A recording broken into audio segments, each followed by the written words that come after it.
Indonesia merupakan salah satu negara yang memiliki jumlah pengguna media sosial terbesar di dunia. Pengguna Facebook, Twitter, Instagram, dan lain dari Indonesia menempati porsi yang cukup besar dari keseluruhan pengguna media sosial tersebut. Tetapi, sudahkah kita bijak dalam bersosial media? Ya, bersosial media ada beberapa dampak positif yang dimiliki. Yang pertama, untuk menghimpun keluarga, saudara, dan kerabat yang tersebar. Yang kedua, sebagai media penyebar informasi. Yang ketiga, memperluas jaringan pertemanan. Yang keempat, sebagai situs jejaring sosial, membuat kita menjadi lebih bersahabat, perhatian, dan empati. Dan yang kelima, sebagai media promosi bisnis. Berikut jenis-jenis platform media sosial. Yang pertama, collaboration project. Yang kedua, content communication. Yang ketiga, social networking site. Berdasarkan fitur dan kegunaan media sosial, yang pertama, relation networks dapat dikatakan sebagai awal mula media sosial menjadi terkenal. Jenis media sosial ini biasanya berisikan halaman profil yang berguna untuk memposting foto, biodata, dan informasi lainnya tentang pengguna. Yang kedua, online review. Media sosial jenis ini berbasis lokasi yang menggunakan teknologi geolocation atau geolokasi. Artinya, pengguna dapat menginformasikan sesuatu berdasarkan lokasi atau geografis yang mereka tentukan beserta dengan konten di dalamnya.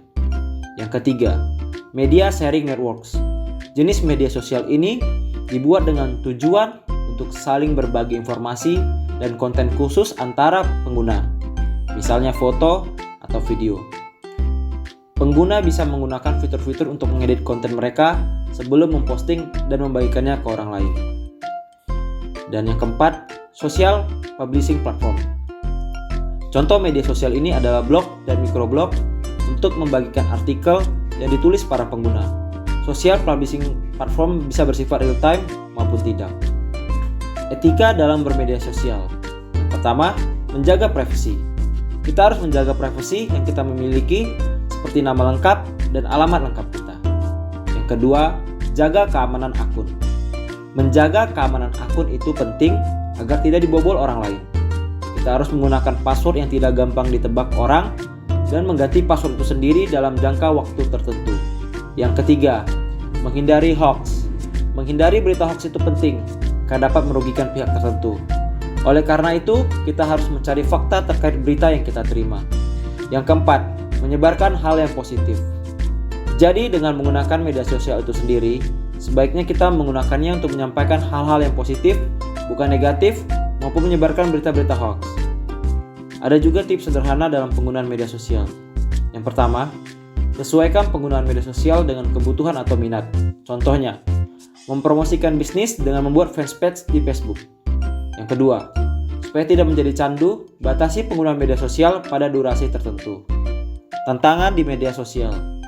Hoax atau berita palsu yang merupakan informasi palsu, berita bohong, atau fakta yang dipelintir atau direkayasa untuk tujuan lelucon hingga serius atau politis. Cara mengatasi hoax. Yang pertama, hati-hati dengan judul provokatif. Bisa jadi, itu judul hanya untuk menggiring opini saja. Yang kedua, cermati alamat situs yang ada. Apakah situs alamat itu resmi atau tidak? Yang ketiga, periksa fakta. Kita harus periksa fakta yang terkait. Apakah itu benar atau berita bohong saja? Terima kasih, demikian penjelasan tentang bijak bermedia sosial.